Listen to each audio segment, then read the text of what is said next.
स्वस्ति गणेशाय नमः। स्वस्ति गणेशाय नमः। स्वस्ति गणेशाय नमः। विघ्नेश्वराय वरदाय सुरप्रियाय लंबोदराय सकलाय जगद्धिताय पिनागाननाय श्रुतियाज्ञ विभूषिताय गौरीसुताय गणनाथ नमो नमस्ते। किदेयं सदा परिभवग्नमभीष्टदोहम् तीर्थास्पदं शिवविरञ्चिनुतं शरण्यम् बिभृत्यार्तिहं प्रणतपालभवाब्धिपूतम् वन्दे महापुरुषते चरणारविन्दम्। त्यक्त्वा सुदुस्तजसुरैप्सितराज्यलक्ष्मी धर्मेष्ठयार्यवचसा यदगादरण्यम् किमायामृगन्धयितैप्सितमन्वधावत् वन्दे महापुरुषते चरणारविन्दम्। कृष्णत्वदीयपदपङ्कजपञ्जरान्ते अद्यैव मे विशतु मानसराजहंस विप्राणः प्रयाणसमये कपवादपेन्दम् गण्डावरोधनविधौ स्मरणं कुतस्ते। नमोऽस्तु ते व्यासविशालबुद्धे उल्लारविन्दाय तपत्रनेत्रम् येन त्वया भारततैलपूर्णा प्रज्वालितो ज्ञानमय प्रदीपा यो अन्तः प्रविश्य मम वाचमिमां प्रसुप्तां सञ्जीवयत्तखिलशक्तिधरा स्वधाम्ना अन्याश्च हस्तचरणश्रवणत्वगादि प्राणान्नमो भगवते पुरुषाय तुभ्यम्।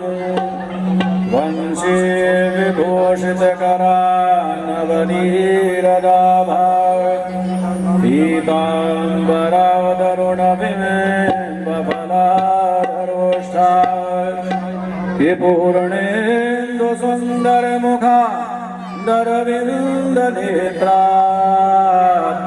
कृष्णात् परं किमपि तत्त्वमहं न जाने।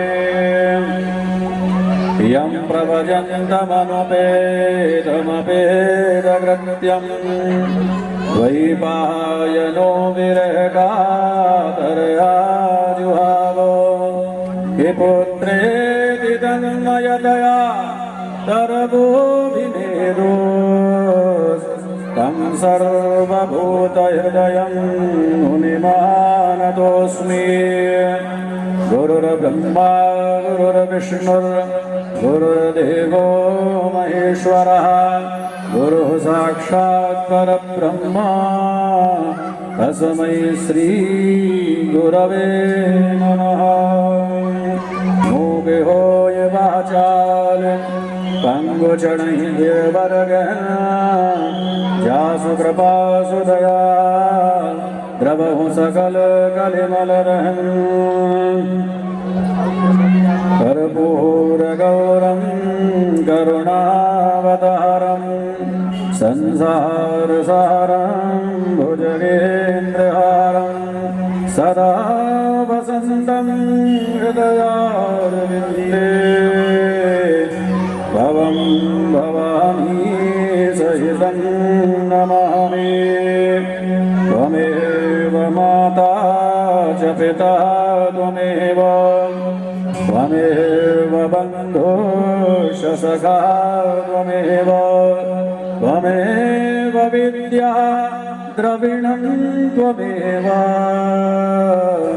त्वमेव सर्वं मम देवदेव त्वमेव सर्वं मम देवदेव। आइए मन और वाणी को पवित्र करने के लिए आप और हम सभी मिलकर के भगवान नाम संकीर्तन करें, प्रभु के नाम का आश्रय लें। हो श्री राधे राधे गोविंद गोविंद राधे श्री राधे राधे गोविंद गोविंद राधे श्री राधे राधे गोविंद राधे श्री राधे राधे गोविंद गोविंद राधे गोविंद राधे राधे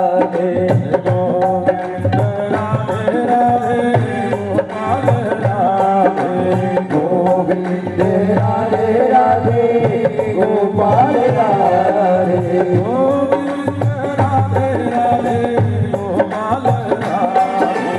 राधे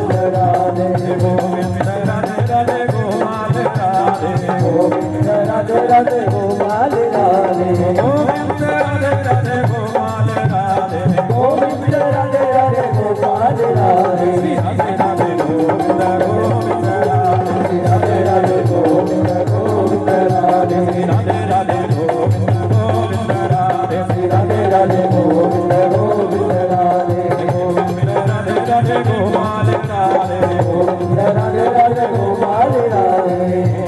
गोविंद राधे राधे गोपाल राधे राधे राधे गोविंद राधे श्री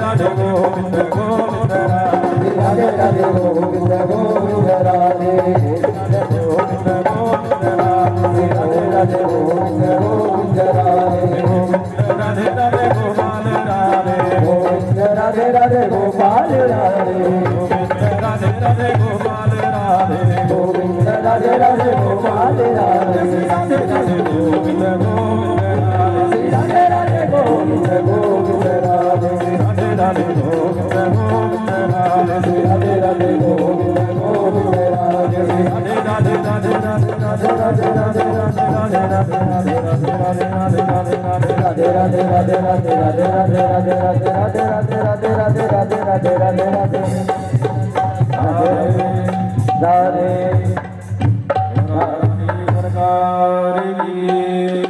जय जय श्री राधा रमण, जय जय नवल किशोर, जय गोपी चित चोर प्रभु, जय जय माखन चोर।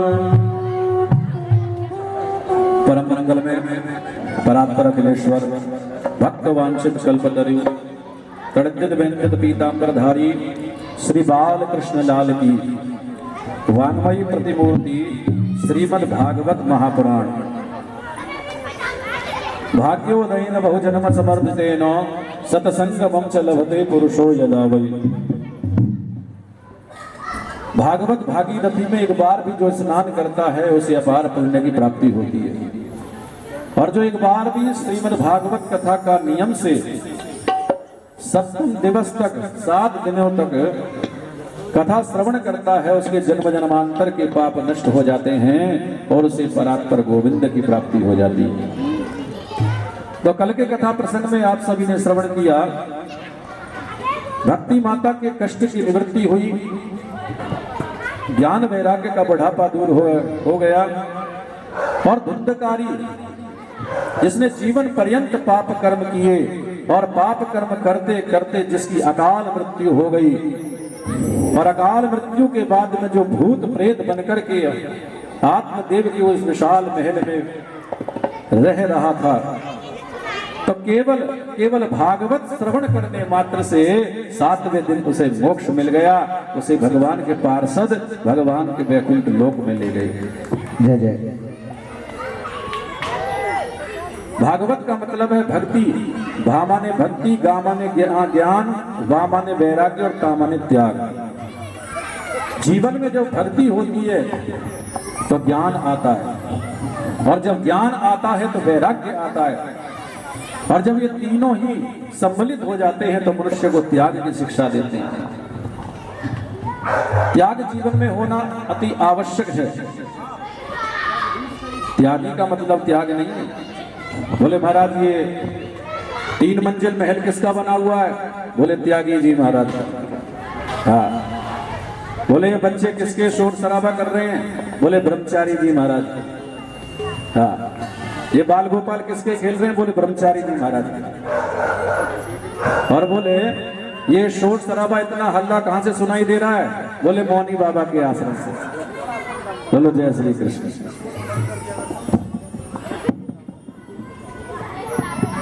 तो ये त्याग की परिभाषा नहीं है। त्याग का मतलब है जिसने अपना सर्वस्व निष्काम भाव से परात्पर नारायण के चरणों में अर्पण कर दिया हो। सर्वस्व का मतलब ये नहीं कि आप सारी धन दौलत ले जाकर के मंदिर में दे आओ, दान करिए आओ, नहीं। कहते हैं सामर्थ्य के अनुसार दान करना चाहिए। यदि अपनी सामर्थ्य से ज्यादा दान करोगे तो निर्धन हो जाओगे, पक्की बात है।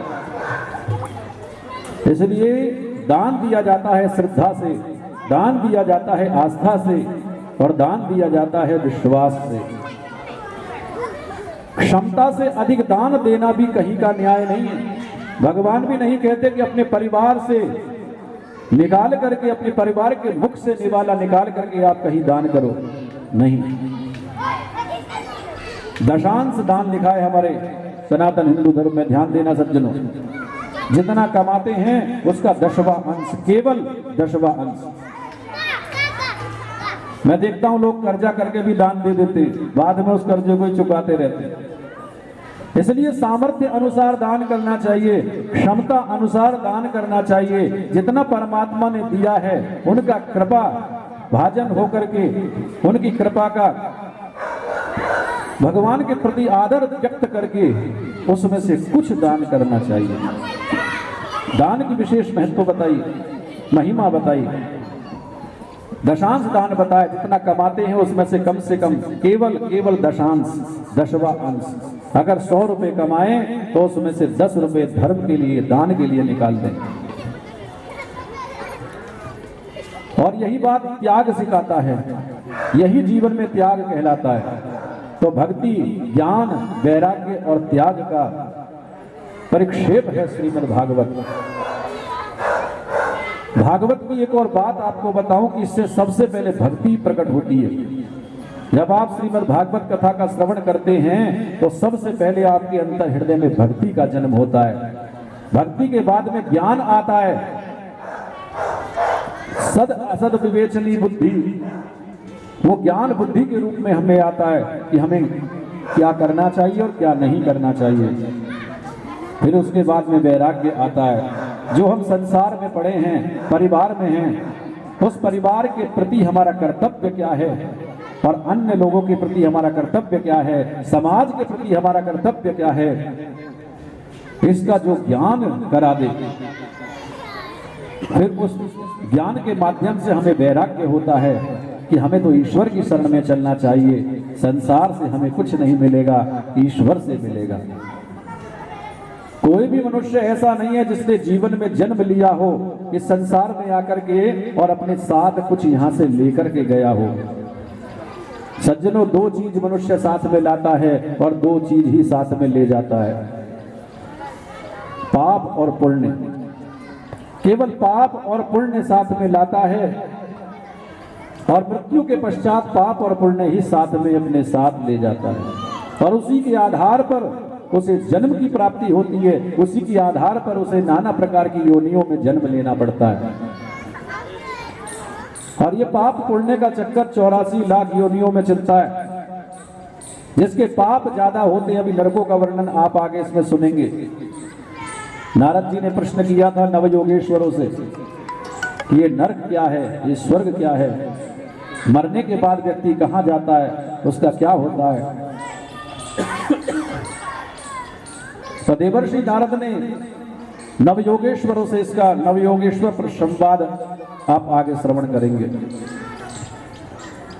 तो पाप और पुण्य जब दोनों बराबर हो जाते हैं तो मनुष्य योनि मिलती है, और जब पाप ज्यादा होते हैं तो पशु योनि मिलती है, और जब पुण्य ज्यादा होते हैं तो देव योनि मिलती है, और जब पाप और पुण्य दोनों बराबर हो जाते हैं तो मनुष्य योनि मिलती है। पशु योनि आपको बार बार मिल सकती है, देव योनि भी आपको कदाचित कई बार मिल सकती है, परंतु मनुष्य योनि बार बार नहीं मिल सकती, क्योंकि 84 लाख योनियों में थोड़ा थोड़ा पुण्य इकट्ठा करके जब जाकर के हमें मनुष्य शरीर प्राप्त होता है, और इस मनुष्य शरीर में भी आकर श्रीमद् भागवत की कथा श्रवण करने का अस्माकं परम सौभाग्येनो, ये तो बड़े सौभाग्य की बात है। तो कल के कथा प्रसंग में आप सभी ने श्रवण किया था किस प्रकार से धुंधकारी ने मोक्ष की प्राप्ति कर ली और किस प्रकार से माता भक्ति के कष्ट की निवृत्ति हुई, ज्ञान वैराग्य का बुढ़ापा दूर हो गया। प्रथम स्कंद में प्रवेश करते हुए सुखदेव महाराज कहते हैं कि संसार की जितनी भी चीजें हैं उन्हें आप पलट सकते हैं, लेकिन सत्य को आप कभी पलट नहीं सकते। सत्य कभी छिप नहीं सकता। आप हजारों झूठ बोलें, लेकिन एक ना एक दिन वो सत्य आगे आ ही जाता है। सत्य को आप छिपा नहीं सकते। इसलिए भागवत के प्रथम स्कंद में मंगलाचरण के रूप में सुखदेव महाराज ने किसी देव विशेष की स्तुति नहीं की। स्तुति किसकी की है? केवल सत्य की।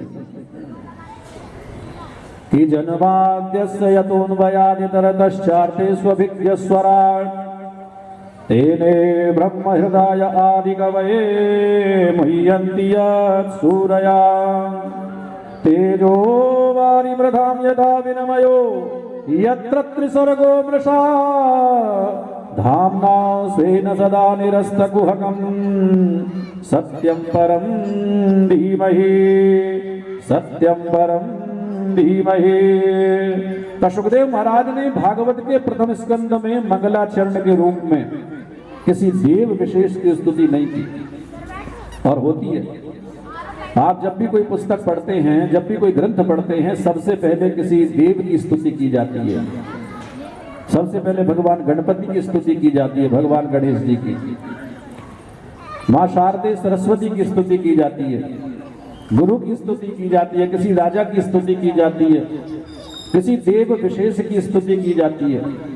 और श्रीमद् रामचरितमानस, श्री रामचरितमानस तो दुनिया का ऐसा ग्रंथ है जिसमें सभी की, नर से लेकर के जल तक की सबकी स्तुति की गई है।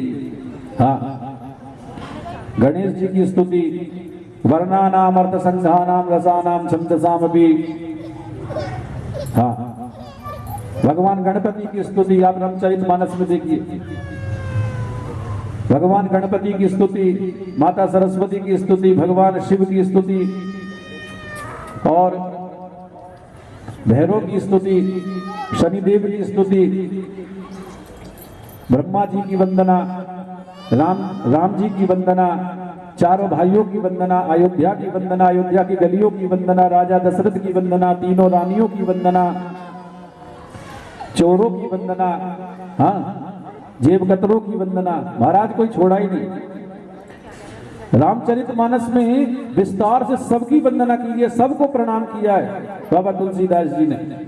हाँ, साल में 1-2 बार राम कथा भी हम करते हैं, तो 3 दिन तो केवल स्तुति में ही चला जाता है। हाँ, बड़ी विस्तार से, और चोरों और निंदा करने वालों की और निंदा सुनने वालों की तो वंदना इतनी विस्तार रूप से की है, हाँ, क्या बताऊं महाराजा। हाँ, बोले निंदा कहने में, किसी की निंदा करने में जिनका मुख शेषनाग की तरह हजारों मुख के समान हो जाता है, मैं उनको प्रणाम करता हूं। और निंदा सुनने में जिनके कान महाराज पृथु की तरह 1000 कानों की शक्ति रखते हैं, मैं उनको प्रणाम करता हूं। आप देखिए रामचरितमानस में हर किसी की वंदना की है। और अंत में तुलसीदास जी ने कह दिया सिया राम मैं सब जग जानू, करहु प्रणाम जोरी जग पालू। हाँ, सब राम में है भैया, जेब कतरे में भी राम है, डाकू में भी राम है, चोरों में भी राम है, भगवान में भी राम है, मनुष्य में भी राम है, बालक में भी राम है, सब में राम है। सिया राम मैं सब जग जानू, करहु प्रणाम जोरी जुग पालू। सभी को प्रणाम कर दिया। लेकिन दुनिया में केवल श्रीमद् भागवत ही एक ऐसा ग्रंथ है जिसमें किसी देव विशेष का नाम लेकर के स्तुति वंदना नहीं की गई। तो वंदना किसकी की है? बोले जन्माद्यस्य यतोऽन्वयादितरतश्चार्थे स्वभिज्ञ स्वरा तेने ब्रह्म हृदय आदि कवये मुह्यन्ति यत्सूरयः तेजो वारिमृदां यथा विनिमयो यत्र त्रिसर्गो वृषा धाम्ना स्वेन सदा निरस्तकुहकं सत्यम परम धीमहि। केवल सत्य को प्रणाम किया है। किसी ने पूछा कि आप इतना बड़ा ग्रंथ पूरे समाज को देने के लिए जा रहे हैं, आपने किसी देव की स्तुति तो की नहीं। तो व्यास जी महाराज कहने लगे, देखो यदि मैं गणेश की वंदना करता, भगवान गणपति की वंदना करता, तो माता सरस्वती कहती कि एक श्लोक हमारा भी होना चाहिए, वंदना के रूप में, स्तुति के रूप में एक मंत्र हमारा भी होना चाहिए। फिर भगवान शिव कहते कि एक मंत्र हमारा भी, ब्रह्मा जी कहते एक मंत्र हमारा भी, विष्णु जी कहते एक मंत्र हमारा भी, फिर भैरव जी हैं, इंद्र जी हैं, वरुण जी हैं, अग्नि जी हैं। और यदि मैं इस तरीके से करता तो महाराज स्तुति प्रसंग बहुत बड़ा हो जाता है। तो जो बात मैं कहना चाहता हूं शायद उसे कहने का फिर समय ही न बचता। तो मैंने सत्य की वंदना इसलिए की है कि यदि हम सत्य को अपने जीवन का आभूषण बना लें, सत्य को अपने जीवन में अपना लें, तो हमारी दुर्गा पूजा भी सार्थक होती है, हमारी शिव पूजा भी सार्थक होती है, और हमारी हनुमत पूजा भी सार्थक होती है। और आप कितनी पूजा किए जाओ, किसी की भी पूजा कर लो, जीवन में झूठ पे झूठ, झूठ पर झूठ बोलते रहो, कोई पूजा लगने वाली नहीं। बोलो जय श्री कृष्ण। जय श्री कृष्ण। हाँ, तो आज एक संकल्प तो लेकर के ही जाना, जीवन में कम से कम झूठ बोलेंगे, क्योंकि सत्य हरिश्चंद्र तो बनने वाले हैं नहीं। बोलो जय श्री कृष्ण। जय श्री। हाँ, तो जीवन में कम से कम झूठ बोलेंगे, और झूठ भी वहां बोलेंगे जहां उसकी आवश्यकता होगी। हाँ, तो सत्य को जीवन का आभूषण बनाएंगे, तभी हमारी सारी पूजाएं, इष्ट पूजा, देव पूजा, पितृ पूजा, पूर्वजों की पूजा और भागवत पूजा हमारी सार्थक तभी होगी जब हम सत्य को अपने जीवन में अपनाएं। तो इसलिए महर्षि वेदव्यास जी ने श्रीमद् भागवत के प्रथम स्कंद में मंगलाचरण के रूप में केवल सत्य को प्रणाम किया। कहने के भैया बहुत अच्छी बात है व्यास जी महाराज, आपने बहुत अच्छा बताया, सत्य ही धर्म है, सत्य ही ईश्वर है, और सत्य ही नारायण है, और सत्य ही धर्म है। तो महाराज एक तो होता है धर्म और एक होता है परम धर्म। कि धर्म न दूसर सत्य समाना, आगम निगम पुराण बखाना। महाराज बहुत सुंदर आपने बात बताई कि सत्य ही नारायण है, सत्य ही ईश्वर है और सत्य ही धर्म है। तो महाराज एक होता है धर्म और एक होता है परम धर्म। तो बोलिए परम धर्म क्या है? तो भगवान वेद व्यास जी महाराज कहते हैं परम धर्म है कि धर्म प्रौंजित केतवोत्र परमो। तो वेद व्यास जी महाराज भागवत के दूसरे श्लोक में परम धर्म की व्याख्या कर रहे हैं कि धर्म प्रौंजित केतवोत्र परमो निर्मत्सराणां सतां वेद्यं वास्तव मातृवस्तु शिवदं तापत्रयो नमूलनम। बोले धर्म है, सत्य ही धर्म है। बोले परम धर्म क्या है? बोले परम धर्म है कृष्ण कथा, भागवत कथा। हाँ, बोले जो निष्कामी संत हैं, जिनके मन में जरा भी कपट नहीं है, जिनको न वैकुंठ चाहिए, न मुक्ति चाहिए, न धन चाहिए, ऐसे निष्कामी जिसका जीवन है, उन संतों के जानने योग्य जो परम धर्म है वो है कृष्ण कथा, भागवत कथा। बोले तो ये कथा क्या करती है? बोले श्रीमद् भागवते महामुनि कृते किं वा परैरीश्वरः। बोले क्या करती है भागवत कथा? बोले शिवदम, कल्याण करती है। वाले को ही इसका लाभ नहीं मिलता, अपितु जहां तक इसकी वाणी पहुंचती है, जहां तक इसकी ध्वनि पहुंचती है, और जिस क्षेत्र में, जिस गांव में, जिस मोहल्ले में, जिस नगर में ये कथा होती है, उसका पूरा प्रांत ही शुद्ध हो जाता है, पवित्र हो जाता है और सभी का कल्याण करती है ये भागवत कथा। बोले और कैसी है ये? बोले तापत्रयो नमूलनम, तीनों प्रकार के तापों को उन्मूलन करने वाली है, दूर करने वाली है, सभी प्रकार के दुखों को नष्ट करने वाली है ये कथा। और कहने लगे कि अन्य किसी ग्रंथ को पढ़ने का यदि समय ना मिले तो केवल श्रीमद् भागवत का पाठ का संकल्प लो, उसके करने से ही समस्त पाप नष्ट हो जाते हैं और अपार पुण्य की प्राप्ति होती है, और सारे ग्रंथों का सार है, सारे ग्रंथों का फल है श्रीमद् भागवत। हाँ, 7 दिन तो कथा कहीं हो रही थी और आपको वहां से निमंत्रण आया कि अमुक दिनांक से लेकर के अमुक दिनांक तक श्रीमद् भागवत कथा का आयोजन है, आप सब परिवार पधारें। आपके पास निमंत्रण आया और आपने अटपटे मन से जो कहा चलो 7 दिन नहीं तो 1 दिन तो चलो हो ही आए। तो आज आपने मन में संकल्प किया कि चलो आज भागवत की कथा सुनने चलें।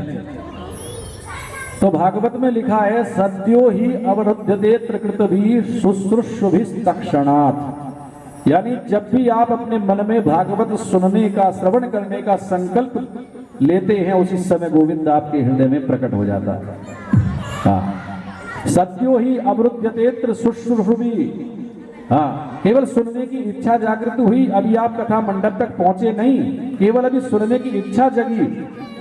तो भागवत में लिखा है सद्यो ही अवरुध्यते त्रिकृतभि शुश्रूषुभिस्तक्षणात्, तक्षण गोविंद आपके हृदय में, अंतःकरण में प्रकट हो जाता है। तो ऐसी है ये श्रीमद् भागवत कथा। तो फिर किसी ने पूछा कि प्रभु भागवत कथा तो बहुत सुंदर है, पर ये हम लोगों को विदित कैसे हो गई, हमारे पास तक इस संसार में कैसे पहुंची? बोले निगम कल्पतरोर गलितम फलम सुख मुखादमृत द्रव संयुतम। बोले भगवान सुखदेव महाराज का मुख लगने के कारण ये हम लोगों को सुलभ हो गई। बोले भगवान सुखदेव? बोले हाँ, वेद व्यास जी के पुत्र हैं शुक। शुक माने होता है तोता, अभी कथा सुनेंगे आप आगे। शुक माने होता है तोता, और ये भगवान सुखदेव राधा रानी की गोद में खेला करते थे गोलोक धाम में। हाँ, आप वैसे भी देखिए, सांसारिक दृष्टि से देखें कि जब किसी वृक्ष पर फल लगा होता है और उस पर अगर कोई तोता मुख लगा दे तो वो खट्टा फल भी मीठा हो जाता है। हाँ, या तो आप ये सोचिए, या तो आप ये समझिए कि तोता लगाता ही उस फल को मुख है जो ऑलरेडी मीठा हो, लेकिन तोते का मुख जिस फल में लग जाए वो खट्टा नहीं हो सकता, वो तो मीठा ही होता है, पक्की बात है। तो भगवान शुभदेव का मुख लग जाने के कारण ये अमृत रूपी फल हमें प्राप्त हो गया। तो बोले महाराज बहुत अच्छी बात बताई आपने कि ये फल आ गया, अब इसका क्या करें? बोले इसमें क्या है? बोले इसमें अमृत ही अमृत भरा पड़ा है। बोले महाराज फल में तो गुठली होती है, छिलका होता है, क्या गुठली छिलका खाने लायक है? वो तो सब फेंक देते हैं, तो हम क्या करें? बोले इसमें तो अमृत ही अमृत भरा है, इसमें ना गुठली है ना इसमें छिलका है। तो बोले क्या करें? बोले पिबत भागवतम रसमालयम। हाँ। बोले महाराज इसको पियो। बोले फल कोई पीने की चीज है? फल तो खाया जाता है। तो भगवान वेद व्यास जी महाराज कहते हैं पीने की बात इसलिए कही क्योंकि जो चीज हम खाते हैं वो पेट में चली जाती है या कान से इधर उधर से निकल जाती है, लेकिन तन्मयता के साथ में जो हम सुनते हैं वो दिल में उतर जाती है, और दिल में उतरने वाली वस्तु को पीना बोलते हैं। तो इसलिए कहा पिबत भागवतम रसमालयम। रसिका भुवि भावुका, भाव से श्रद्धा से इसका पान करे, इस अमृत में भागवत कथा का पान करे। मुहुरहो रसिका भुवि भावुका। बोले एक बार पिए, दो बार पिए, चार बार पिए महाराज। अब से पहले कवि नगर में भागवत कथा का पान कर रहे थे, उसे पी रहे थे, आज यहाँ पी रहे हैं, कल को विजयनगर में 28 तारीख से वहाँ भागवत कथा का पान करेंगे, वहाँ पिएंगे। उसके बाद हाँ, उसके बाद 14 फरवरी से वृंदावन में पान करेंगे। हैं महाराज कब तक पिए? बोले मुहुरहो रसिका भावुका। बोले बार बार पियो, आलयम मोक्ष पर्यंतम, जब तक मुक्ति ना हो जाए, जब तक मोक्ष ना हो जाए, जब तक पीते रहो। हाँ। बोले जन्म हो तो फिर पियो, जब तक आलयम मोक्ष पर्यंतम, जब तक मोक्ष ना हो जाए, जब तक मुक्ति ना हो जाए, तब तक इसको पान करते रहो, पीते रहो। हाँ। और परमात्मा की कथा को सुनकर के जो ये कह दे बस बस बस बहुत हो गया, बहुत सुन लिया, तो समझ लो उसने कथा के मर्म को जाना ही नहीं। हाँ। कि रामचरित जे सुनत अघाई, रस विशेष जानातिन नाई। राम कथा जे सुनत अघाई, जो प्रभु की कथा को सुनकर के आघा जाता हो, बस बस बहुत सुन लिया, बहुत हो गया बस, तो समझ लो उसने कथा के महत्व को जाना ही नहीं। और जिन हरि कथा सुनी नहीं काना, श्रवण रंध्र अहि छिद्र समाना। जिन कानों ने एक बार भी प्रभु की कथा का श्रवण ना किया हो, वो कान तो चूहे के बिल के समान है।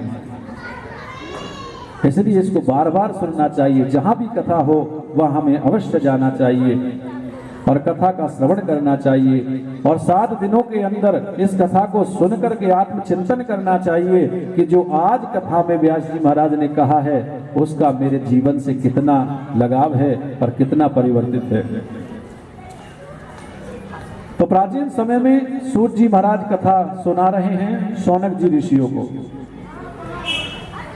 और उधर सुखदेव महाराज कथा सुना रहे हैं परीक्षित जी महाराज को। उधर गोकर्ण जी महाराज ने यही कथा सुनाई धुंधकारी को, और उधर हरिद्वार क्षेत्र में सनकादि ऋषियों ने कथा सुनाई नारद जी को।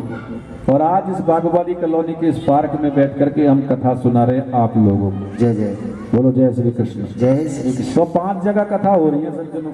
हाँ,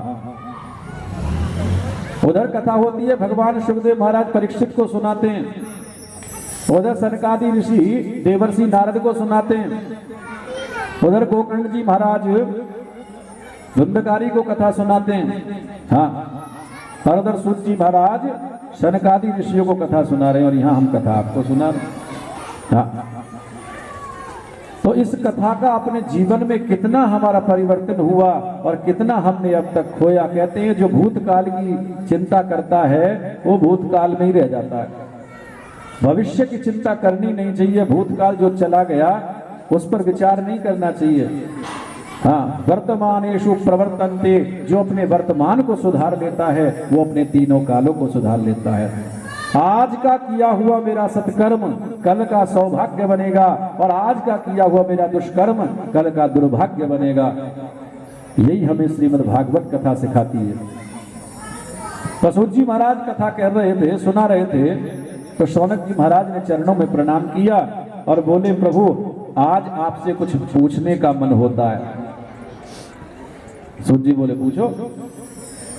तो शौनक जी महाराज ने कहा, देखो हमारे 1 नहीं 2 नहीं 6 प्रश्न हैं। इन प्रश्नों का उत्तर आज हम आपसे चाहते हैं। तो सबसे पहला प्रश्न शौनक आदि ऋषियों ने सूत जी महाराज से किया, और सबसे पहला प्रश्न किया कि मानव के कल्याण का कारण क्या है, मानव के लिए परम धर्म क्या है। और दूसरा प्रश्न हमारा सूत जी महाराज ये है कि किसको पूजें और किसको छोड़ें। कोई कहता है शंकर जी श्रेष्ठ हैं, कोई कहता है माँ भगवती श्रेष्ठ हैं, और कोई कहता है कि विष्णु भगवान श्रेष्ठ हैं। मंदिर हम जाते हैं, मंदिर जाना हमारा कर्तव्य है, बल्कि हम मंदिर इसलिए नहीं जाए कि हमें वहां से कुछ मिलेगा, बल्कि मंदिर ये सोच करके जाना चाहिए कि मंदिर जाना हमारा कर्तव्य है। एक माता जी बहुत जल्दी में थी, हाँ, एक लोटा पानी हैंडपंप का ले लिया और एक डोने में चिरौरी दाना ले लिया। मंदिर पहुंची। अब मंदिर में तो बहुत सारी मूर्तियां होती हैं, और मंदिर में तो होड़ लग जाती है महाराज कि राम दरबार हमारी तरफ से, कृष्ण दरबार हमारी तरफ से, साईं बाबा का दरबार हमारी तरफ से, और हनुमान जी दरबार हमारी तरफ से हैं। और लोग तो अब मूर्ति रखवाने के बाद में अपना नाम भी लिखवा देते हैं नीचे, जिससे लोग मूर्ति बाद में देखें, भगवान का दर्शन बाद में करें, पहले हमारा नाम पढ़ लें। हाँ, तो माता जी बड़ी जल्दी में थी। एक लोटा पानी हैंडपंप का ले लिया, चिनौरी दाना लिया, और थोड़ा सा भगवान शिव पे जल चढ़ाया, चिनौरी दाना चढ़ा दिया। अब उनके परिवार के और भी लोग होते हैं, नंदी हैं, कार्तिकेय महाराज हैं, गौरा मैया हैं, गणेश जी हैं, उनको भी थोड़ा थोड़ा जल चढ़ाया, चिनौरी दाना रख दिया। थोड़ी सी और आगे चली, हनुमान जी महाराज आए, थोड़ा सा चरणों में जल चढ़ा दिया, चिनौरी दाना रख दिया। फिर भैरव जी, फिर इंद्र जी, फिर वरुण जी हैं, फिर शनि जी, दुर्गा माता, राधा कृष्णा, सबको थोड़ा थोड़ा चिनौरी दाना चढ़ाया और थोड़ा सा जल चढ़ा दिया। अब हुआ क्या कि चिनौरी दाना भी खत्म और लोटा पानी भी खत्म, देवता भी 3 बाकी रह गए। जय जय बोलो जय श्री कृष्ण। जय श्री कृष्ण। अब वो माता जी तो रास्ते में सोचती जा रही है, अरे तो हनुमान जी महाराज तो बैठे ही रह गए, अरे वो भैरव बाबा तो बैठे ही रह गए, यो कहेंगे सबे दानों चढ़ाएगी, हमें छोड़ गई हैं। तो कहते हैं जिसकी शास्त्रों में अधिक पैठ नहीं है, जो भागवत कथा का श्रवण नहीं कर सका, जिसे जरा भी ज्ञान नहीं है, वो तो फिसल जाएगा। इसलिए भक्ति पहले उत्पन्न होती है और भक्ति के बाद में उसे ज्ञान की प्राप्ति होती है, जो भागवत का श्रवण करता है। हाँ, मूर्ति में भगवान का दर्शन यदि आप कर रहे हैं तो बाहर बैठे भिखारी में भी भगवान का दर्शन हो, ऐसा मन में विचार करना चाहिए। हाँ, और जो बाहर बैठे भिखारी में भगवान का दर्शन नहीं करता, उसे अंदर मूर्ति में भी भगवान का दर्शन नहीं होता। सिया राम में सब जग जानी, सभी में मेरा परमात्मा है, सभी में वो राम है, सभी में वो नारायण है, यही भाव रखना चाहिए, तो परमात्मा आपके समक्ष प्रकट होगा। यदि आप उन्हें हर जगह ढूंढोगे तो वो नहीं मिलेगा। सबसे पहले अपने अंतर हृदय में जब तक आप उसे नहीं खोजोगे तब तक वो कहीं मिलने वाला नहीं है। ये भागवत यही सिखाती है कि अंदर जाना, किसी तरह आप अंदर जाओ। एक जगह कथा हो रही थी और बहुत बड़ा पांडाल लगा हुआ था, हजारों लोग बैठ करके कथा श्रवण कर रहे थे। इतने में आंधी आ गई, तूफान आ गया और महाराज टेंट सब उड़ गया, पांडाल उड़ गया, सब लोग भागने लगे, इधर उधर दौड़ने लगे, सब भागे महाराज। तो जो कथा कर रहे थे संत, उन्होंने नेत्रों को बंद कर लिया अपने। हाँ, अब जैसे ही जब तूफान आंधी शांत हुआ, सबने आकर के देखा कि संत तो नेत्र बंद करके बैठे, पूरा पांडाल उड़ गया, पूरा टेंट उड़ गया, सब अस्त व्यस्त हो गया। तो पूछा कि महाराज इतना बड़ा आंधी आई, इतनी बड़ी तूफान आया, आप भागे नहीं? देखो हम सब तो भागे दौड़े, क्या आप भागे नहीं? तो संत ने बड़ी सुंदर बात कही, बोले मैं भी भागा था, तुम बाहर की तरफ भागे थे और मैं अंदर की तरफ भागा था। हाँ, जब हम समाधान बाहर की तरफ खोजते हैं तो बाहर की तरफ से हजारों लोग समाधान बताने वाले हो जाते हैं, लेकिन समस्या का समाधान कोई नहीं करता। और जब समाधान अंदर खोजते हैं तो उसका समाधान बहुत जल्दी हो जाता है और चिरकाल तक वो समाधान स्थायी रहता है। तो अंतःकरण में गोविंद कैसे प्रकट हो, अंतःकरण में हमारे मन में प्रभु की भक्ति कैसे जागृत हो, यही हमें श्रीमद् भागवत कथा सिखाती है, यही भागवत का सार है। तो दूसरा प्रश्न हमारा ये है कि देवताओं में कौन बड़ा है, किसको पूजें और किसको छोड़ें। हाँ, और तीसरा प्रश्न हमारा ये है, हे व्यास जी महाराज, कि वेद में प्रभु का नाम है अजन्मा, जो कभी जन्म नहीं लेता। तो नंद गोप ग्रहे जाता देवकी गर्भ संभव, तो वो देवकी का पुत्र कैसे बना? और वेद में नाम है अजन्मा, तो उसका जन्म क्यों, और जब जन्म हुआ है तो अजन्मा नाम क्यों? और चौथा प्रश्न हमारा ये है, प्रभु की भगवान के अवतार कितने हैं? कोई कहता है 10 अवतार, कोई कहता है 16 अवतार, कोई कहता है 20 अवतार। तो प्रमाणिक दृष्टि से बताइए कि भगवान के अवतार कितने हैं। और पांचवा प्रश्न हमारा सूत जी महाराज ये है कि वक्ता वो श्रेष्ठ नहीं है जो छोटी सी बात को बड़ी बना करके बोले, अपितु वक्ता वो श्रेष्ठ है जो भक्ति का सार सार बता दे। हाँ, इसलिए गागर में सागर भरना गुरुजी। अत साधोत्र यत् सारम समुद्रत्य मनीषया, जो शास्त्रों का सार है वो हमें बताएं। और छठा प्रश्न हमारा ये है सूत जी महाराज कि जिस समय परात्पर नारायण अपनी लीला को संपादित करके स्वधाम गमन कर गए तो धर्मः कम शरणम गता, धर्म किसकी शरण में गया? धर्म तो असहाय हो गया, धर्म तो निर्मल हो गया होगा, धर्म तो निर्बल हो गया होगा।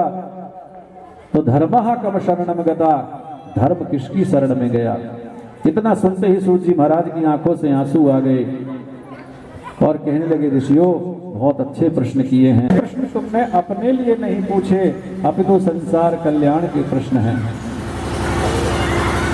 और इन प्रश्नों का मैं सविधि उत्तर दूंगा, लेकिन उनसे पहले जरा मैं अपने गुरु भाई भगवान सुखदेव जी महाराज की वंदना तो कर लूं। और आज सुखदेव महाराज को प्रणाम कर रहे हैं। कीयं प्रवजन्तमनुपेतमपेत कृत्यं द्वैपायनो विरह कातर आजुहावो पुत्रेति तन्मयतया तरवोऽभिनेदुः तं सर्वभूतहृदयं मुनिमानतोऽस्मि। सुखदेव महाराज के चरणों में प्रणाम किया। बोले कैसे हैं वो? बोले जो जिन्होंने 12 वर्ष तक मातृ गर्भ में वास किया और जन्म लेते ही संन्यस्त गच्छन्तम, जो वन की ओर संन्यास लेकर के प्रस्थान कर रहे हैं। करवो विनेदुः, जिनके पीछे श्री व्यास जी महाराज पुत्र पुत्र कहते हुए दौड़ रहे हैं। और व्यास जी महाराज भी जिन्हें वापस न ला सके, ऐसे सुखदेव महाराज के चरणों में हम प्रणाम करते हैं। बोलिए सुखदेव भगवान की जय। बोले सुखदेव, बोले हाँ मेरे गुरु भाग्य हैं, वेद व्यास जी के पुत्र हैं। और ये सुखदेव गोलोक धाम में राधा रानी की गोद में खेला करते थे। तोते का स्वरूप था, तोता होता है ना, तोता उसको बोलते हैं संस्कृत में शुक। तो बोले गोलोक धाम में राधा रानी की गोद में खेला करते थे। एक बार राधा जी कहने लगी कि पृथ्वी पर जाओ और कृष्ण नाम का प्रचार प्रसार करो। तो सुखदेव जी कहने लगे मैंने नहीं जाना माँ, पृथ्वी पर मुझे नहीं जाना, क्योंकि वहाँ की जो भगवान की माया है ना, वैष्णवी माया, वो पकड़ लेती है। दादा जी कहती है मैं वचन देती हूँ वो तुम्हें नहीं पकड़ेगी। हाँ, मैंने कहा ना कि नहीं पकड़ेगी, आप जाओ। तो महाराज आज वही सुखदेव महाराज मृत्यु लोक में आए और कैलाश पर्वत के पास में अमरनाथ गुफा में एक पक्षिणी के गर्भ से उन्होंने जन्म लिया और अंडे के रूप में पड़े हैं। अभी अंडे में जीव प्रादुर्भूत नहीं हुआ था, बर्फीली हवाएं जोर से चलने लगी तो अंडा फूट गया और सुखदेव के माता पिता पक्षी और पक्षिणी कहीं उड़ गए, चले गए। इधर कैलाश पर्वत पर रहते हैं भगवान शिव। देवर्षि नारद ने सोचा कि नारायण और लक्ष्मी के बीच में तो कई बार विवाद करा चुका हूं, झगड़ा करा चुका हूं, लेकिन भगवान शिव और पार्वती के बीच में कभी झगड़ा हुआ नहीं है। आखिर देखो तो सही कि माता गौरा गुस्से में लगती कैसी है। और महाराज देवर्षि नारद आज कैलाश पर्वत पर आ गए। भगवान शिव तो कहीं गए हुए थे और जैसे ही कैलाश पर्वत पर आए तो पार्वती जी ने चरणों में प्रणाम किया, क्योंकि गुरु मानती। आइए देवर्षि बैठिए, कैसे हैं आप? नारद किसे कहते हैं? नारद नारम अज्ञानम दियति खंडयति इति नारदः। जो अज्ञान का खंडन करे, अज्ञान को नष्ट कर दे, उसका नाम है नारद। और नारद जी का एक स्वभाव आपको बताऊं, जिस घर में कभी झगड़ा ना हुआ हो और यदि नारद जी का पदार्पण हो जाए तो उस घर में झगड़े शुरू हो जाते हैं। हाँ, और जिस घर में हमेशा झगड़े रहते हों और उस घर में यदि नारद जी का प्रवेश हो जाए तो झगड़े हमेशा के लिए बंद भी हो जाते हैं। ये भी पक्की बात। हाँ, तो नारम यति खंडयति इति नारदः और नारम ज्ञानम ददातीति इति नारदः। जो ज्ञान प्रदान करे उसका नाम नारद, और जो अज्ञान का खंडन करे वो भी नारद। और ब्रज में तो एक बड़ी सुंदर बात कही है ना, रद्दो, जिसकी बात को ब्रह्मा भी रद्द ना कर सके उसका नाम है नारद। हाँ, अब नारद जी ने अगर कंठ में कंठी बांध दी तो रिजर्वेशन कन्फर्म, उसको तो प्रभु मिलने ही है। एक भी प्रमाण आप ऐसा नहीं दे सकते जिसने जीवन में नारद जी का दर्शन किया हो और उसे परमात्मा ना मिले हो। जिसने भी जीवन में दर्शन किया है नारद जी का, तो उन्हें प्रभु का दर्शन अवश्य हुआ है। और संस्कृत में तो एक बहुत सुंदर बात कही है, नारदो देव दर्शनः। जिसको नारद जी का दर्शन हो गया उसे प्रभु का दर्शन अवश्य होता है।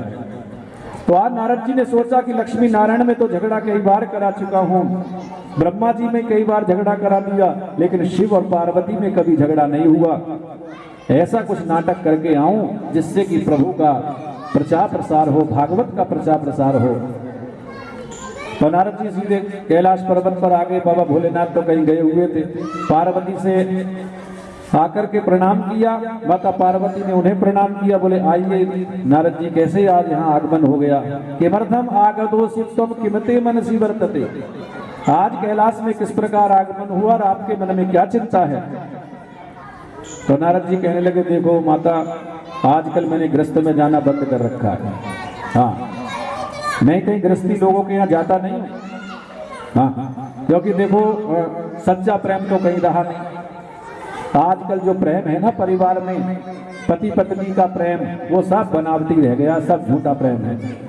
हाँ, माता पार्वती कहने लगे, ऐसा क्यों बोलते हैं आप?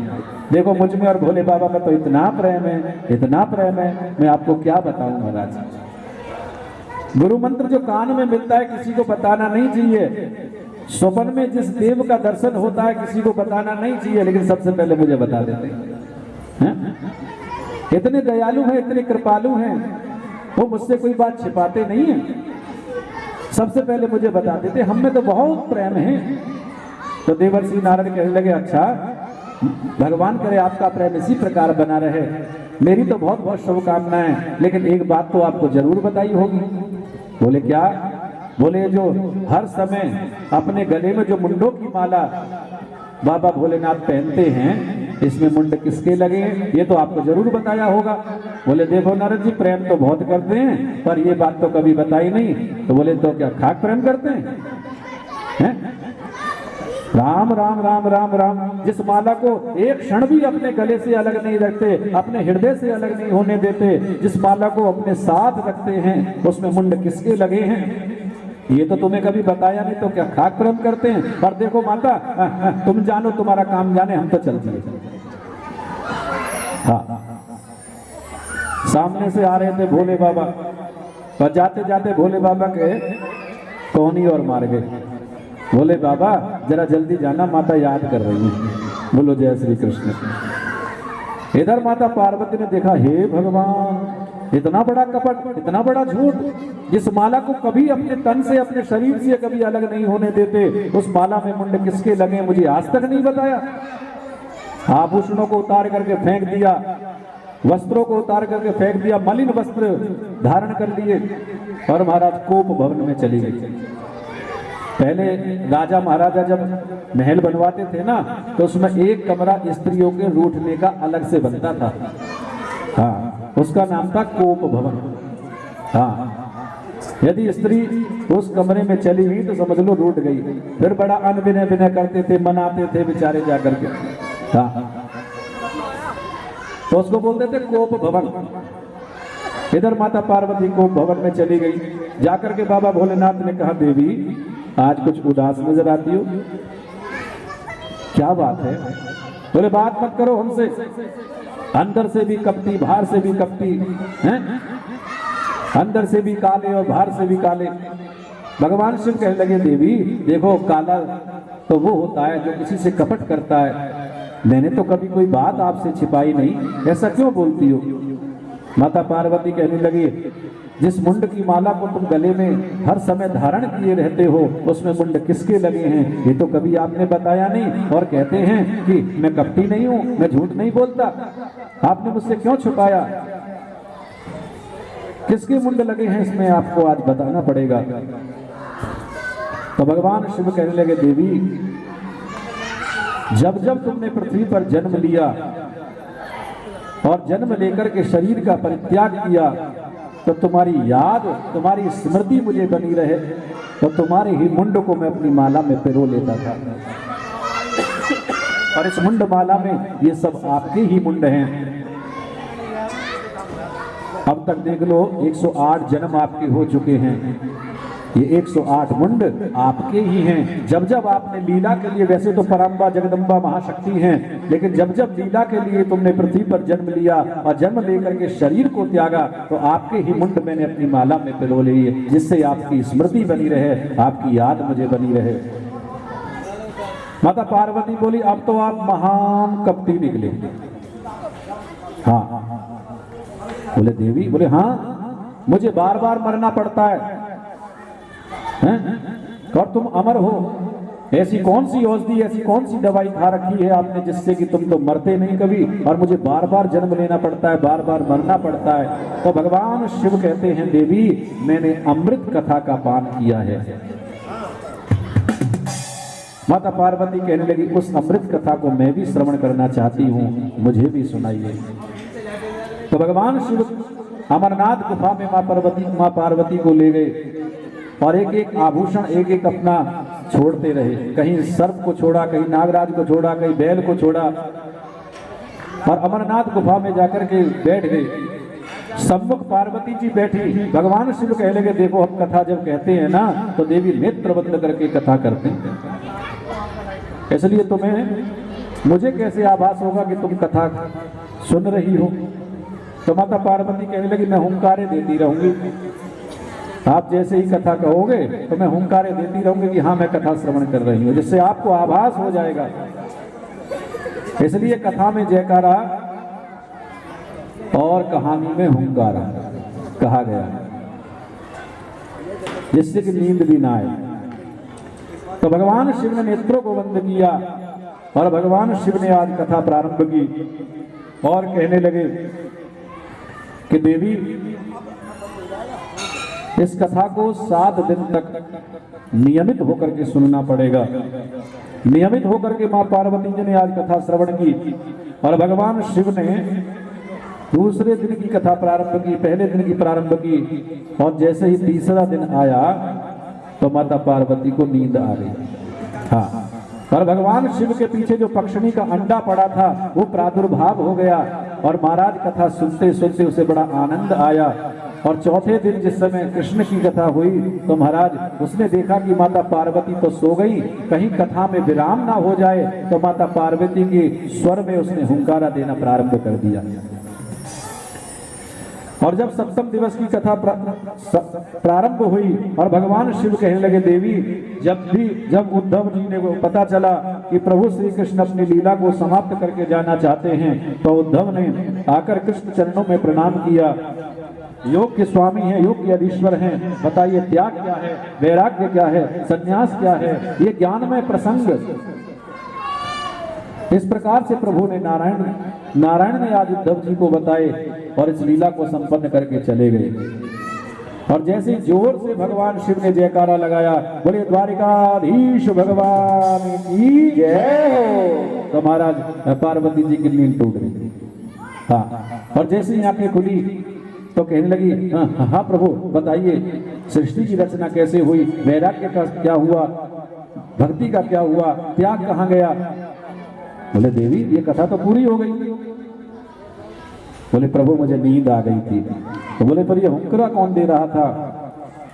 जैसे प्रभु ने समाधिस्थ होकर के देखा तो पीछे शुक यानी तोता बैठ करके उस कथा को सुन रहा था। भगवान ने कहा, इसने पूरी कथा तो सुन ली, अमर कथा यानी कृष्ण कथा, भागवत कथा का तो इसने सुन ली, मुझे कोई आपत्ति नहीं है, लेकिन चोरी से सुनी और पीछे बैठ करके सुनी। कभी भी व्यासगत जी के पीछे बैठ करके कथा सुननी नहीं चाहिए। हाँ, बोले इसने चोरी से सुनी और कथा का मर्यादा का उल्लंघन करके इसने कथा का श्रवण किया। व्यासगत जी के पीछे बैठ करके इसने कथा सुनी। तुरंत त्रिशूल लेकर के भगवान शिव दौड़े और वह नन्हा सा शुक उड़ता हुआ बद्री का क्षेत्र में आ गया, बद्रीनाथ में आ गया। वहां रहते हैं वेद व्यास जी महाराज अपनी धर्म पत्नी बिटिका के साथ में। उनकी धर्म पत्नी का नाम है बिटिका। कलकल निनादनी मां सरस्वती का किनारा सम्यप्रास नाम का आश्रम। 12 वर्ष बीत गए। आज माता बिटिका वेद व्यास जी से बोले, देखो बुढ़ापा आ गया, बेटा तो हुआ नहीं। बोले देवी क्यों चिंता करती हो, सब भगवान भला करेंगे। इतना कहकर के व्यास जी महाराज समाधिस्थ हो गए और उनकी जो धर्म पत्नी थी बिटिका, उन्हें जोर से झबाई आई और उन्होंने जैसे ही मुख खोला तो नन्हा सा शुक उनके मुख में होकर के उधर में प्रविष्ट हो गया। बोलिए शुभदेव भगवान की जय हो। भगवान शिव ने बहुत ढूंढा, नहीं मिले, तुम्हारा लौट करके कैलाश आ गए। इधर 12 वर्ष सुखदेव महाराज को मातृगर्भ में रहना पड़ा। 12 वर्ष बाद वेद व्यास जी महाराज बोले, देवी तुम्हारे उदर से कुछ मंत्रों की आवाज आ रही है। बोले तो जरूर मेरे गर्भ में कोई महापुरुष होगा। वेद व्यास जी का बेटा तुम बाहर आओ, 12 वर्ष हो गए, अपने माँ के उदर से बाहर आओ। तो अंदर से आवाज आई, पिताश्री मुझे बाहर नहीं आना, क्योंकि विष्णु की माया मुझे पकड़ लेगी, इस संसार में लगा देगी, मैं बाहर आना नहीं चाहता। व्यास जी महाराज बोले, मैं वचन देता हूं तुम्हें माया नहीं पकड़ेगी। बोले नहीं, अगर मायापति आकर के विष्णु कह दे, भगवान विष्णु आकर के कह दे, वचन दे दे, तो मैं तभी बाहर आऊंगा। और भगवान नारायण मायापति को आना पड़ा, वचन देना पड़ा। और आज मात्र गर्भ से निकलते ही संन्यास्त गच्छन्तम, जो संन्यास की ओर, संन्यास लेकर के वन की ओर प्रस्थान कर रहे हैं, ऐसे भगवान सुखदेव चरणों में हम प्रणाम करते हैं। बोलिए सुखदेव भगवान जय। और सूत जी महाराज कहते हैं कि ऋषि हो, तुमने जो प्रश्न किया था ना कि मानव का परम धर्म क्या है, बोले मानव का सर्वोत्तम धर्म तो केवल एक ही है कि भगवान श्री कृष्ण के चरणों में प्रीति हो जाना, भगवान श्री कृष्ण के चरणों में भक्ति हो जाना ही मानव का सर्वोत्तम धर्म है। और दूसरा प्रश्न तुमने किया था ना कि किसको पूजें और किसको छोड़ें। देवता वो कौन श्रेष्ठ है जिसकी पूजा करने मात्र से समस्त देवों की पूजा हो जाए? ऐसा कौन एक देव श्रेष्ठ है? तो बताता हूं कि आकाशात् पतितं तोयं यथा गच्छति सागरं सर्वदेव नमस्कार केशवं प्रति गच्छति। बोले जैसे आकाश से गिरा हुआ जल जाकर के सागर में विलीन हो जाता है। इस संसार में जितनी भी नदियां हैं, जितना भी आकाश से गिरा हुआ जल है, सब जाकर के गंगा सागर में मिलती हैं। जितने भी भारतवर्ष में जितनी भी अन्यत्र जगह नदियां हैं, वो सभी गंगा सागर में जाकर के विलीन हो जाती हैं। और जितना भी जल है ये सब गंगा सागर में जाकर के विलीन हो जाता है। तो बोले आकाशात् पतितं तोयं यथा गच्छति सागरम, जैसे आकाश से गिरा हुआ जल जाकर के सागर में विलीन हो जाता है। सर्वदेव नमस्कार केशवम प्रति गच्छति, वो भगवान नारायण को चला जाता है, किसी को भी प्रणाम करें। हाँ, बोले आपके चाचा बहुत हो सकते हैं, ताऊ जी बहुत हो सकते हैं, आपके भाई बहुत हो सकते हैं, लेकिन पिता तो आपका एक ही होता है। पितृतुल्य चाचा भी होता है, पितृतुल्य ताऊ जी भी होते हैं, लेकिन पिता तो एक ही होता है। अपने इष्ट को वो अपना पितृ माने, अपना देवता माने। इसलिए हमें पूजा तो सबकी करनी चाहिए, लेकिन भक्ति श्रद्धा एक में होनी चाहिए, निष्ठा एक में होनी चाहिए। और तुम्हारा तीसरा प्रश्न था कि भगवान का नाम अजन्मा क्यों? और अगर अजन्मा नाम है तो उसने जन्म क्यों लिया? और यदि जन्म लिया है तो अजन्मा नाम क्यों? तो मैं तुमसे शौनक जी महाराज ये कहना चाहता हूं, कर्तुम अकर्तुम अन्यथा कर्तुम समर्थ ईश्वरः, वो सब कुछ करने के बाद भी कुछ नहीं करता और कुछ न करने के बाद भी सब कुछ करता है। संसार से अलग होकर भी संसार में व्याप्त है और संसार में व्याप्त होने के बाद भी पूरे संसार से अलग है, इसलिए उसे ईश्वर कहते हैं। क्या वो जन्म हम तुमसे पूछ करके लेगा? तो कर्तुम अकर्तुम अन्यथा कर्तुम समर्थ ईश्वरः, वो सामर्थ्यवान है, वो ईश्वर है। वो एक जन्म लेने के बाद भी अजन्मा है और अजन्मा होने के बाद भी हजारों जन्म ले सकता है। और चौथा प्रश्न तुमने मुझसे किया था कि भगवान के अवतार कितने हैं? कोई कहता है 16 अवतार, कोई कहता है 20 अवतार, कोई कहता है 10 अवतार। तो मैं तुम्हें प्रमाणिक दृष्टि से बताता हूं, हे शौनक जी महाराज, भगवान के 24 अवतार हैं। सबसे पहला अवतार मेरे गोविंद का सनक सनंदन सनातन सनत कुमार इन 4 ऋषियों के हुआ। और दूसरा अवतार नारद जी के रूप में हुआ। तीसरा वाराह भगवान, चौथे नर नारायण, 5वें भगवान कपिल देव महाराज हुए, छठे दत्तात्रेय, 7वें यज्ञ भगवान, 8वां ऋषभदेव, 9वां पृथ्वी, 10वां मत्स्य अवतार, 11वां अवतार प्रभु ने कच्छप के रूप में लिया, 12वां अवतार धन्वंतरी, 13वां मोहिनी और 14वां अवतार प्रभु ने नरसिंह के रूप में लिया और 15वां अवतार वामन भगवान के रूप में आए। 16वां अवतार श्री परशुराम जी हुए, 17वें अवतार वेद व्यास जी हुए और 18वें अवतार मेरे आदरणीय प्रभु श्री राम ने अयोध्या में लिया। 19वां अवतार बलराम जी हुए, 20वां अवतार मेरे गोविंद देवकी के गर्भ से प्रकट हुए, 21वां अवतार हरि अवतार हुआ, 22वां हंस अवतार, 23वां बुद्ध अवतार और 24वां कलयुग में कल्कि अवतार होगा। ये प्रमाणिक दृष्टि से प्रभु के 24 अवतार हुए हैं, लेकिन इन 24 अवतारों में 2 ही अवतार सबसे श्रेष्ठ हैं। बोले वो कौन कौन से? बोले राम कृष्ण 2 एक हैं।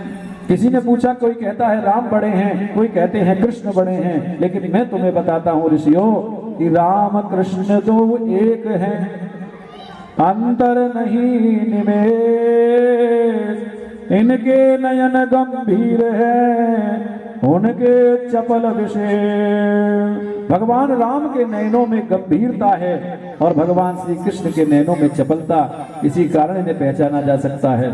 कोई कहता है राम 14 कलापूर्ण थे, 16 कलापूर्ण थे और भगवान कृष्ण 16 कलापूर्ण थे, लेकिन दोनों ही ये 16 कलापूर्ण हैं। इनमें कोई 14 कला नहीं, कोई 16 कला नहीं, ये दोनों ही 16 कलापूर्ण हैं। लेकिन मर्यादा को निभाने के लिए प्रभु श्री राम ने अपनी 2 कलाओं को गुप्त रखा। सूत जी ने कहा कि प्रभु इस भागवत को वेदव्यास जी महाराज ने क्यों लिखा। शौनक आदि ऋषि आज फिर प्रश्न करते हैं कि सूत जी महाराज ये बताइए भागवत को लिखने का प्रयोजन क्या है, क्यों भागवत का प्रसार हुआ, क्यों भागवत को वेदव्यास जी महाराज ने लिखा, और ये वेदव्यास जी महाराज कौन है। तो सूत जी महाराज कहते हैं कि देखो, नारायण के पुत्र हैं ब्रह्मा, ब्रह्मा के पुत्र हैं वशिष्ठ, वशिष्ठ के पुत्र हैं शक्ति, और शक्ति के पुत्र हैं पाराशर, और पाराशर के पुत्र हैं महर्षि वेदव्यास। और वेदव्यास जी ने जब प्रभु की कृपा हुई, संन्यास्त गृच्छन्तम, वेदव्यास जी महाराज भी अपनी मातृ गर्भ से प्रकट होकर के सीधे संन्यास की ओर जाने लगे। माता सत्यवती ने रोका और कहा, बेटा मैं कैसे रहूंगी तुम बिन। व्यास ने कहा, मां जब भी स्मरण करोगी आपके समक्ष आकर के उपस्थित हो जाऊंगा। इतना कहकर के व्यास जी महाराज चले गए वन में और जाकर के तप करने लगे। और जैसे ही महाराज समाधिस्थ होकर के बैठे तो पूरी दुनिया उनके ध्यान में घूमने लगी। उन्होंने देखा कि संपूर्ण दुनिया उनके ध्यान में घूम रही है, लोग खाने पीने रहने सहने मौज मस्ती में ही अपने जीवन को व्यतीत कर रहे हैं। तो वेदव्यास जी ने सोचा कि ऐसा मैं क्या करूं जिससे लोगों का जीवन परिवर्तित हो जाए, उनके जीवन में भक्ति ज्ञान वैराग्य त्याग उत्पन्न हो जाए, ऐसा मैं क्या करूं। तुरंत देवर्षि नारद आ गए और देवर्षि नारद ने आगे कहा कि तुम भागवत का प्रवचन करो, भागवत की रचना करो। उनका बुढ़ापा आ गया, 17 ग्रंथों को मैंने लिख दिया, तो श्रीमद् भागवत से क्या होगा। बोले श्रीमद् भागवत कथा है और ये समस्त वेदों का सार है, समस्त शास्त्रों का सार है, आप वेदों की रचना करिए। वेदों की रचना आपने पृथक पृथक की, हे वेदव्यास जी महाराज आप भागवत की रचना कीजिए, क्योंकि जब तक लोग भागवत नहीं पढ़ेंगे तो उन्हें भक्ति उत्पन्न नहीं होगी, ज्ञान नहीं होगा, वैराग्य नहीं आएगा और त्याग की सद्भावना उनके अंदर नहीं जगेगी। समाज में अगर रहता है व्यक्ति तो उसे भक्ति ज्ञान वैराग्य त्याग अवश्य होना चाहिए। तो आप भागवत की रचना करें। उनका बुढ़ापा आ गया, अब मेरे बस की बात नहीं है। तो देवर्षि नारद ने कहा कि आप संतों का सहारा ले लो, हाँ संतों का आश्रय ले लो। बोले संतों के आश्रय से, बोले हाँ मैं देवर्षि नारद अपने पूर्व जन्म की कथा बताता हूँ। मैं कोई प्रमाण नहीं दूंगा, मैं कोई कहानी नहीं सुनाऊंगा, मैं तो अपनी कथा कहता हूँ। पूर्व जन्म में मैं एक दासी का पुत्र था, नितांत दासी थी मेरी माँ, और इधर मेरा जन्म हुआ तो मेरे पिता की मृत्यु हो गई। इधर मेरे जन्म की खुशी और पति के मरने का गम। मुझे साथ में लेकर के संतों के आश्रम में मेरी माँ लेकर के आ गई और आश्रम में रहने लगी। थोड़ा थोड़ा मैं बड़ा होने लगा। 4 में उस आश्रम में कुछ संत आए और उन्होंने मेरा नाम रामदास रख दिया। देवर्षि नारद अपनी कथा बता रहे हैं पूर्व जन्म की। बोले मेरा नाम रामदास रख दिया। मैंने संतों की बहुत सेवा की। अब तो आश्रम में प्रातः काल से होकर के सूर्यास्त तक केवल भजन की बातें होती थी, केवल सत्संग की बातें होती थी। और धीरे धीरे मुझ में वैराग्य आ गया। और अभी मैं केवल 8 वर्ष का था, मुझ में वैराग्य आ गया। और जब चौमासा चतुर्मास से पूर्ण होने पर वो संत अपने वापस जाने लगे तो मेरी माँ को न जाने कैसे मालूम पड़ गया कि मैं उनके साथ जाना चाहता हूँ। आकर के संतों के चरणों में अर्धरात्रि में प्रणाम किया। बोले बाबा मेरे बेटे को लेकर मत जाना, पति की मृत्यु हो गई, मेरा एकमात्र सहारा है, आजकल बहकी बहकी बातें करता है, तो आप मेरे बेटे को साथ में मत ले जाना। मैंने संतों से कहा अगर नहीं ले गए तो मैं मर जाऊंगा, और मेरी माँ कहने लगी बेटे को ले गए तो मैं मर जाऊंगा। संत दुविधा में पड़ गए, मुझे बुलाया और कहा बेटा रामदास अभी तुम्हारा माँ के प्रति कर्तव्य शेष है। हाँ जब मैं तुम्हें एक मंत्र दे करके जाता हूँ, जब तुम्हारी माता की मृत्यु हो जाए अंत्येष्टि क्रिया श्राद्ध कर्म करके चले आना सीधे हरिद्वार क्षेत्र में। खूब भजन करना मना नहीं करता, लेकिन अभी तुम्हारी माता है, उनके कर्तव्य शेष हैं। तो देवर्षि नारद कहते हैं वो संत मुझे एक मंत्र देकर के चले गए। मैंने उस मंत्र का सभी गुफा की कंदराओं में जाकर के उसका जप किया और जप करते करते करते करते मेरी अकाल मृत्यु हो गई। और भजन करते हुए मृत्यु हुई। परात्पर नारायण के द्वारा मेरा द्वारा जन्म हुआ, मैंने फिर से भजन किया और उस भजन के प्रभाव से परात्पर नारायण मुझे दर्शन देने के लिए आए और उन्होंने मुझे वीणा प्रदान कर दी कि देवदत्ताम इमाम वीणा स्वर ब्रह्म विभूषिताम। परमात्मा की कथा का मैं गान करता हूँ, मेरे हाथ में दी हुई प्रभु की वीणा है। तो मैं ये कहना चाहता हूँ व्यास जी, जब संतों के आशीर्वाद से दासी का पुत्र बच्चा रामदास देवर्षि नारद बन सकता है, तो आप भागवत क्यों नहीं लिख सकते? भागवत उनके अंतर हृदय में उड़ेल दी। केवल 4 श्लोकों में श्रीमद् भागवत और वेद व्यास जी महाराज ने उन 4 श्लोकों के पूरी भागवत कथा कर रचना की। अब प्रश्न ये उठा कि कथा तो भागवत कथा की रचना तो हो गई, लेकिन ये भागवत पढ़ाई किसे जाए? इसका सर्वप्रथम अधिकारी कौन है? मन में विचार आया कि इसका सर्वप्रथम अधिकारी तो मेरा पुत्र सुखदेव है, लेकिन वो तो निर्गुण की समाधि में बैठा है। तो निर्गुण की समाधि से उसे वापस लौटा करके कौन ला सकता है? मन में फिर विचार आया कि वो तो कृष्ण कथा, कृष्ण के मंत्रों में ही शक्ति है। तुरंत अपने शिष्यों को बुलाया और महाराज उन्हें कुछ भागवत के श्लोक पढ़ा करके कहा कि सुखदेव जहां पर समाधि में बैठा हो, जाकर के उसके सामने जोर से गाना, वो खिंचा चला आएगा। शिष्यों ने जाकर के सुखदेव महाराज के चरणों में प्रणाम किया। सुखदेव तो बैठे हैं समाधि में और वहां जाकर के उन्होंने प्रभु का गान गाया। हाँ, अहो बकीयम स्तन कालकूटम। 2-3 श्लोक 2-3 मंत्र जब भागवत के सुनाए तो सुखदेव महाराज समाधि से जागे और कहने लगे आगे बोलो ना। बोले हमें तो इतना ही पढ़ाया है, अगर और मंत्रों को जानना है तो अपने पिताश्री के पास में चलिए। दौड़ करके सुखदेव महाराज आए और चरणों में प्रणाम किया और कहा पिताश्री मुझे भागवत सिखाइए। तो वही सुखदेव महाराज आज वेदव्यास जी महाराज के समीप में आए और उन्होंने भगवान सुखदेव महाराज से, भगवान वेदव्यास जी महाराज से सुखदेव ने भागवत कथा को पढ़ा और जन जन में इसका प्रसार उनके माध्यम से हमें हुआ। तो प्रणाम करते हैं ऐसे संतों के चरणों में। ओ एक गोर कृपा की कर दो, लाडली श्री राम हर दासी जोड़ी भर दो, लाडली श्री राधे। ओ एक गोर कृपा की कर दो, एक और कृपा की कर दो, लाडली श्री राधे। गोर कृपा की कर दो, लाडली श्री राधे। ओ एक और कृपा की कर दो, लाडली श्री राधे। हर दासी जोड़ी भर दो, लाडली श्री राधे। दासी की जोड़ी भर दो, लाडली श्री राधे। जय